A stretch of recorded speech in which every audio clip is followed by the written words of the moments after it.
তোমরা কি জানো নারুতো সবথেকে বেশি যে জুসুটি ব্যবহার করে তার নাম কি? ওয়েট, আমি জানি এখন তোমরা বলবে মাল্টি শ্যাডো ক্লোন জুসু। এই মাল্টি শ্যাডো ক্লোন জুসু আসলে একটি ফরবিডেন জুসু। এটা কি তোমরা জানো?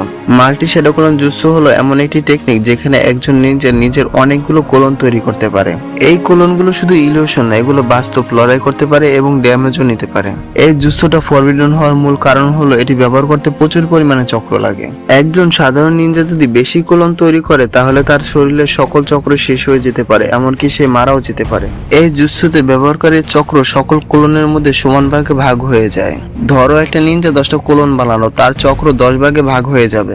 আর সে যদি 100টা ক্লোন বানায় তাহলে তার চক্রগুলো 100 ভাগে ভাগ হয়ে যাবে এবং চক্র কম থাকার কারণে সে মারাও যেতে পারে। তাই যত বেশি ক্লোন তত বেশি রিস্ক। এখানেই নারুতো আলাদা, তার মধ্যে আছে নাইলটেন্স ফক্সের বিশাল চক্র। এই কারণেই সে হাজার হাজার ক্লোন বানিয়েও বেঁচে থাকতে পারে, যা অন্য কারো পক্ষে প্রায় অসম্ভব। Todo fim de semana, rolê bom. Ela chega e desencana com passo bem solto, passo bem solto. Just how much chakra does Naruto have? Shadow Clone Jutsu! নারুতোর আরো একটি বিশেষ ব্যাপার হলো নারুতো উজুমাকি ক্ল্যান থেকে এসেছে।